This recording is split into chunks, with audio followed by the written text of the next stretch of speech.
Finally, I'm rid of that baggage. Starting today, my parents are moving in with me at my house. As soon as my parents passed away, my husband Mike, having demolished our family home, stood in front of its site and blurted this out to me, standing there in shock. "What are you talking about? Have you lost your mind? Hurry up and bring the inheritance to our place." At his words, I couldn't help but burst into laughter. So that's what this was all about, I realized. What? Why are you laughing? Don't you guys know? What are you talking about? Mike and my in-laws looked at me quizzically as I laughed. It was then that I told them the truth. My name is Misery Nathaniel. I was born the eldest daughter to ordinary office worker parents. I have one brother. A very normal family. I married Mike when I was 29 and we had 2 kids. Juggling work and parenting, I suddenly found myself at 55. My son Sean and daughter Amelia had grown up to be fine adults. Each were living on their own and struggling with their new careers. Now was the time to relax with my husband. It was an ordinary life, but I was happy. I thought I would continue to age like this. But my mundane life changed one winter day. My father was in a car accident and suddenly passed away. He was only 72 at the time. Our whole family was engulfed in grief. Especially my mother, who was so depressed she couldn't even eat. "Mom, I know it's hard, but you have to eat." I told her this time and time again. "I know, but I just don't have the appetite. It feels like there's something stuck in my chest." My brother and I thought she was just emotionally distressed and watched her for a while. However, she rapidly lost weight in just half a month. Worried, I took her to the hospital. Cancer? The diagnosis from the doctor left me in shock. The cancer was advanced and surgery wasn't an option, with about a year left to live. I hadn't had the chance to really take care of my parents yet. Just when I thought I had lost my father, now my mother too was facing this. I was even more devastated than when my father passed.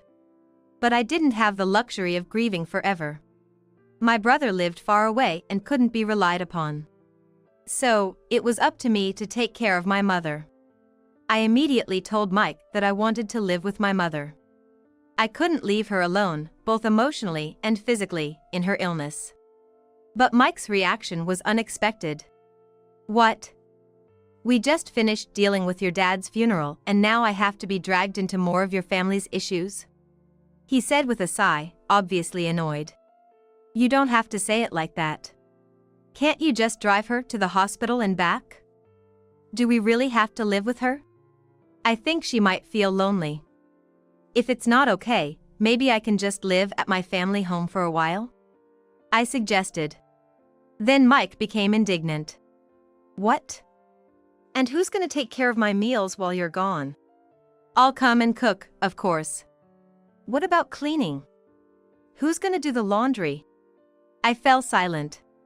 I intended to do what I could, but I couldn't do everything as before. Being confronted with this reality hurt.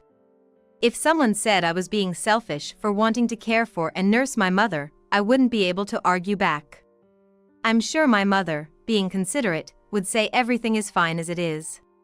But I really wanted to do something for my parents. "Fine, but I'm not helping with anything, you hear?" Mike grudgingly said to my silence. His attitude was arrogant, but he had ultimately agreed. "I'm sorry, and thank you."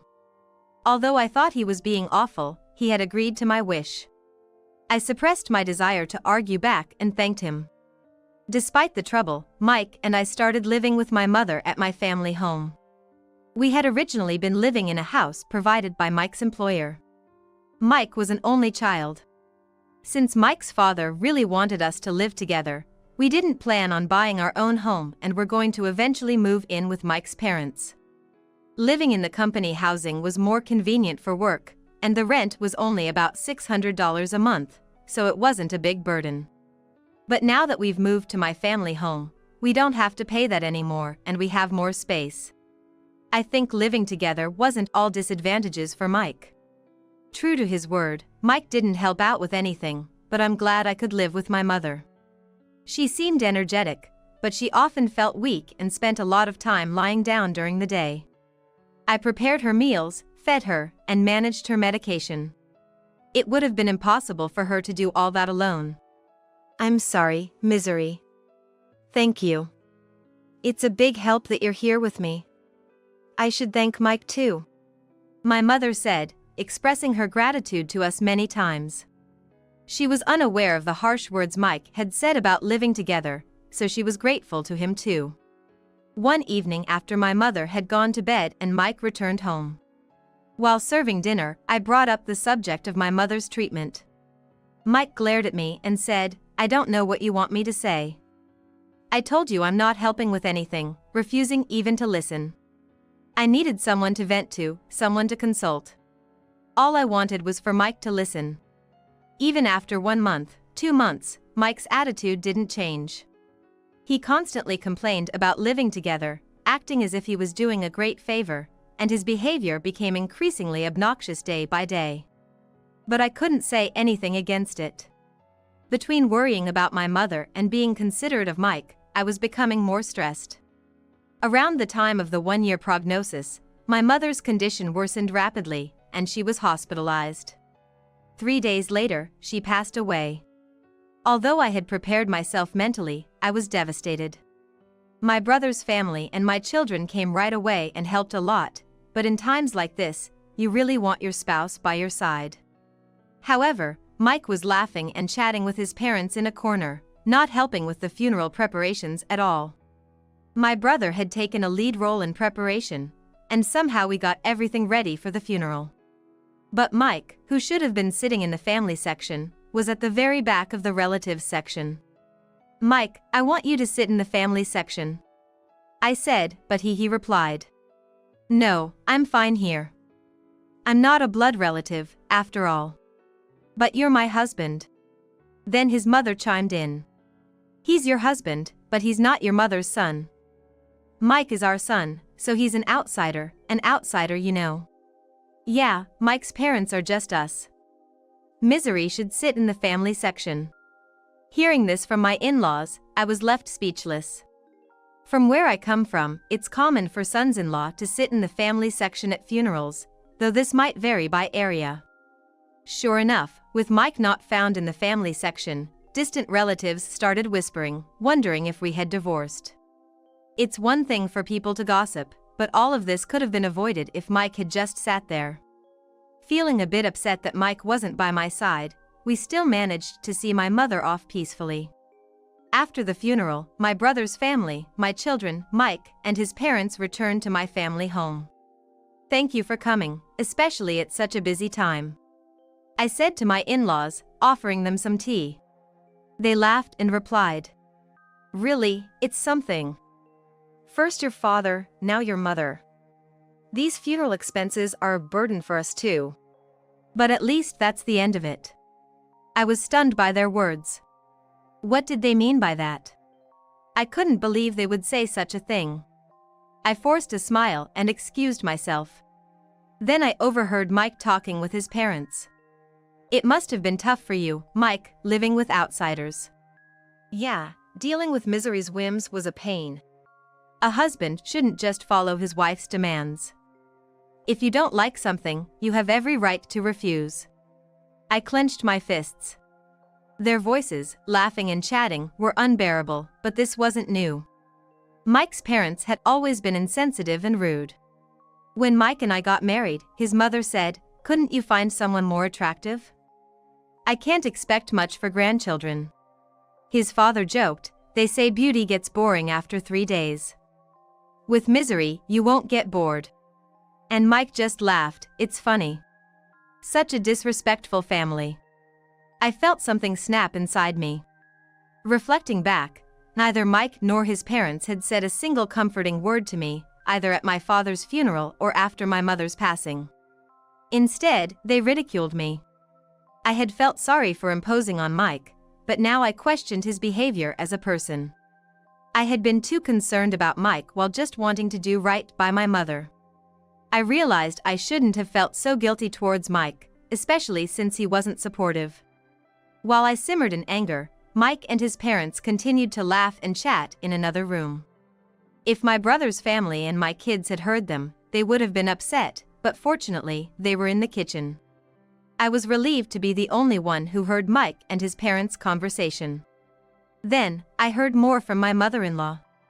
Misery? Yes. I replied, startled.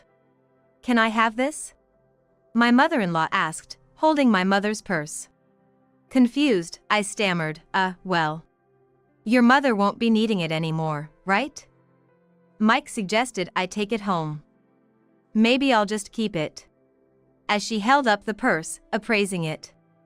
I couldn't believe her audacity, especially right after the funeral. I took the purse from her and said firmly.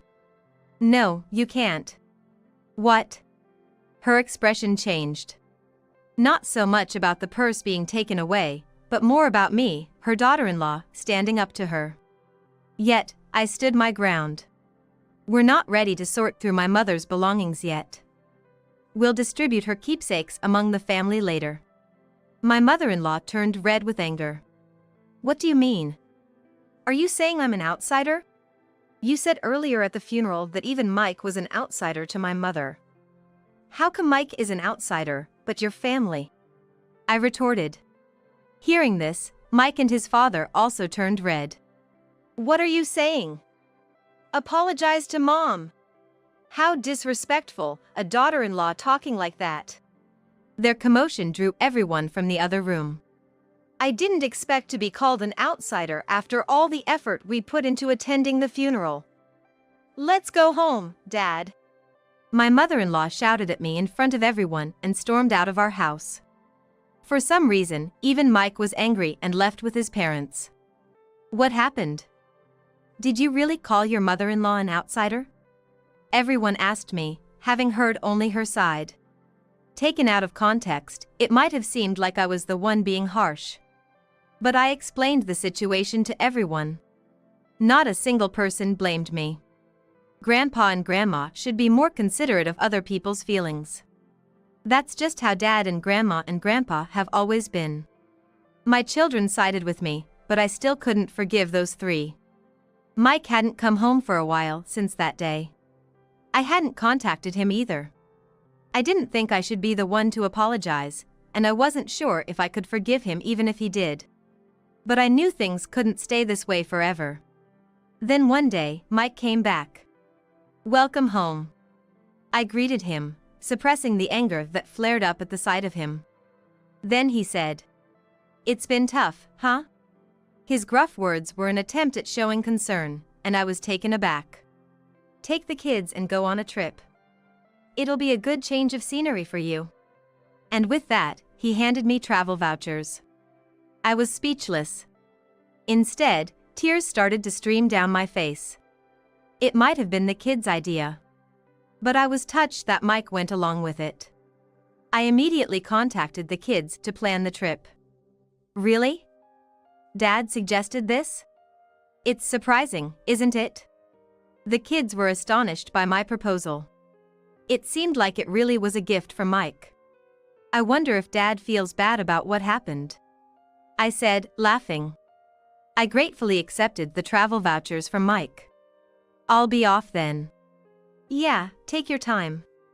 Stay with the kids at their places too, why not? Really? I can't be away that long. Don't worry about me. I'll relax at my parents'. Just enjoy yourself.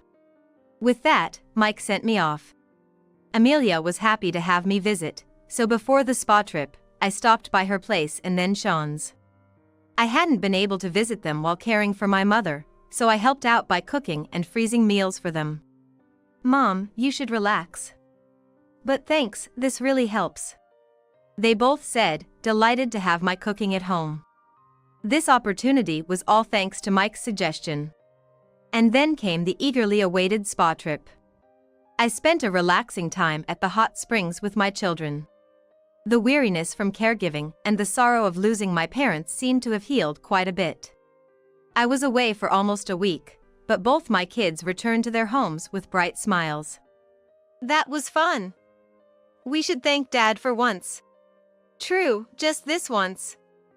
But I wonder if he's up to something? Amelia joked. Don't say that. Dad thought about us in his own way. I laughed. When I returned home, planning to share the memories with Mike and start our life anew as a couple. However, when I arrived home, I was speechless. What? The house is... I looked around in disbelief. Despite recognizing the location, the family home that should have been there was gone. Then, out of nowhere, Mike appeared. Followed by his parents.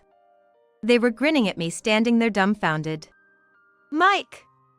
What's going on? I asked. With the same sickening smile, Mike said. Finally, I'm rid of that baggage. Starting today, my parents are moving in with me at my house. What are you talking about? I replied, trying to stay calm. Then he opened his mouth. Have you lost your mind? Your family home has been demolished. Bring the inheritance to our place quickly. Whatever you inherited, it's Mike's now. I realized then. The disappearance of the house was Mike's doing, and it was all for the inheritance. Such betrayal, after thinking about the future on my way home. I was filled with indescribable sadness and anger. But demolishing the house won't make things go Mike's way. I won't let it. I burst into laughter at the sight of their smirking faces. My laughter baffled Mike and his father. What? Why are you laughing? What a weird woman. Has she gone crazy? My mother-in-law looked at me as if I were something eerie. Facing the three of them, I spoke up. Don't you guys know? What are you talking about? I said to him. First off, I haven't inherited a single penny. So, there's no inheritance. After saying that, I burst into laughter again. Perhaps they mistakenly thought they'd become rich from the inheritance. Their wild imaginations and actions had me in uncontrollable laughter. What do you mean? Explain yourself, Mike demanded. But I kept my mouth shut. I felt no need to enlighten them. Before that, I'm not going to live with strangers. If you want to live together, go ahead alone. Ignoring Mike's question and rejecting his initial suggestion made my mother-in-law furious. You helped with your parents' housework, but you can't do ours? You're aware of the circumstances, right? I agreed to live together, didn't I? I told you I didn't want to live together. Have you forgotten that you chose to live together to avoid housework? Mike and his mother bit their lips as I refuted them one after another. Also, demolishing the family home like that. There are things you just shouldn't do. I yelled at them. And then left the scene. Behind me, Mike's voice called out, "Where are you going?" But I didn't look back. Right now, I needed to find a place to sleep for the night, and I really didn't want to see Mike's face. I immediately consulted a lawyer. Demolishing a house couldn't be that easy. The house is still in my mother's name. As I wondered which company had done it, an unbelievable truth came to light. Mike and his father had demolished it themselves. His father, who worked in demolition, enlisted the help of acquaintances and even rented heavy machinery. The planning was meticulous. Moreover, they even gave me travel vouchers to get rid of me. Tears welled up in my eyes at the realization of being deceived, and the frustration was unbearable. Is there any way to punish all three of them? As I tearfully explained my situation, the lawyer smiled at me kindly. Mike unlawfully demolished the house in your mother's name. He can be charged with property destruction and held liable for damages. Let's start by demanding a formal apology from Mike and his parents. I nodded in agreement. The lawyer quickly proceeded with the necessary actions. A few days later, Mike called me, furious about the legal notice he received. What's with this certified letter? Oh, you got it? You destroyed my precious house.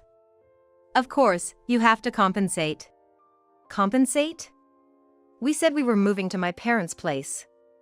I demolished a house that nobody was going to live in. You should be thanking me, not asking for compensation.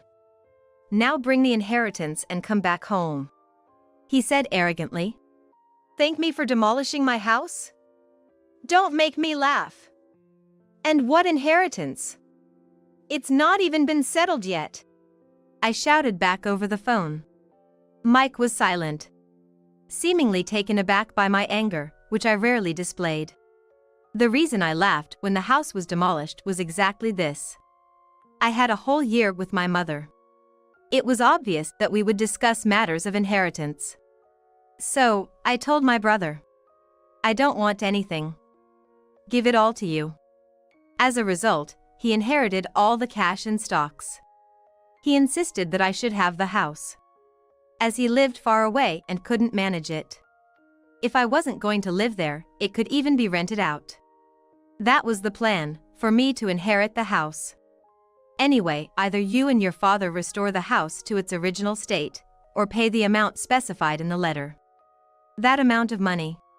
I was considering settling this amicably. Well, fine.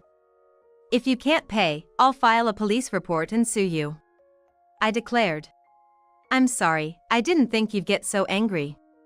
Of course I'm angry, what do you expect?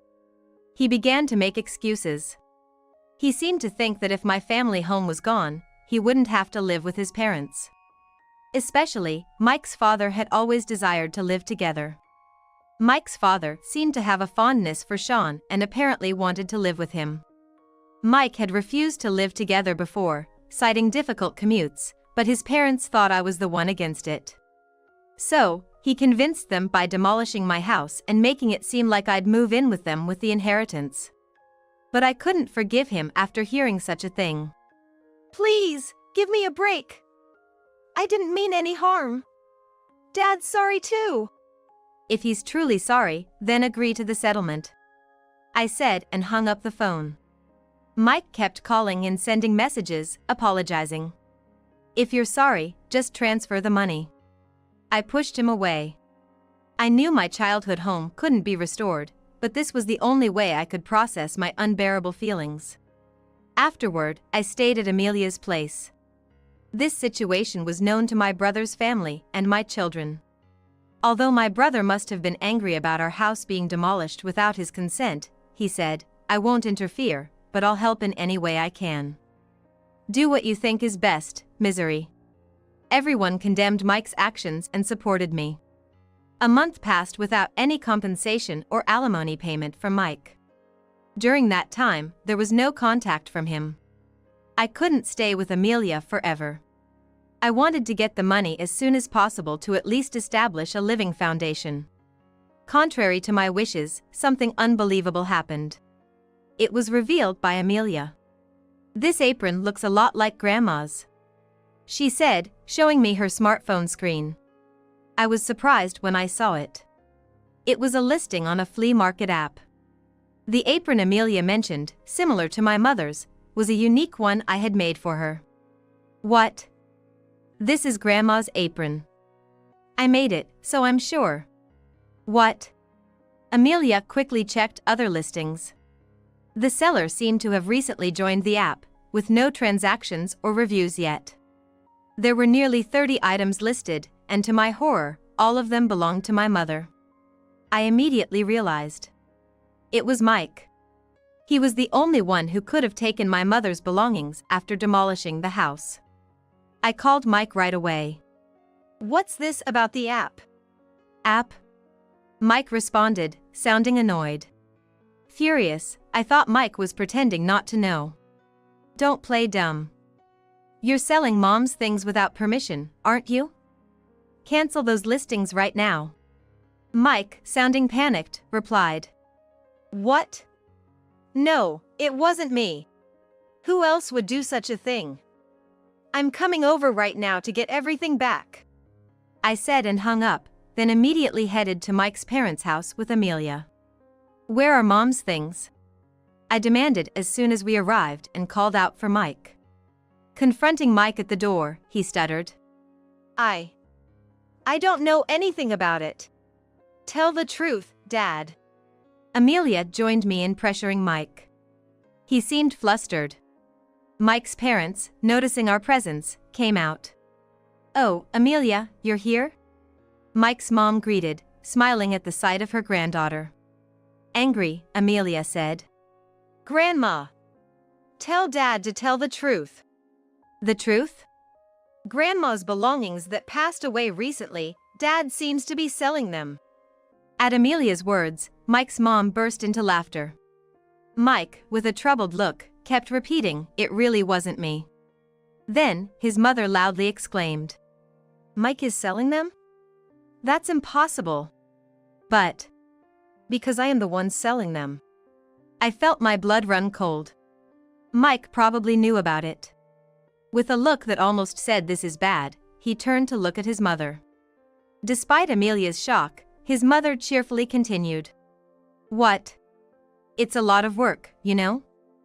I have to pack everything carefully and make sure the photos look good.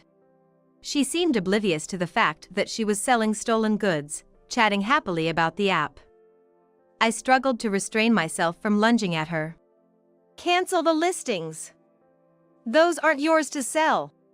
Amelia, red with anger and tears in her eyes, pleaded with her grandmother. However, Mike's mother seemed displeased. What's the big deal?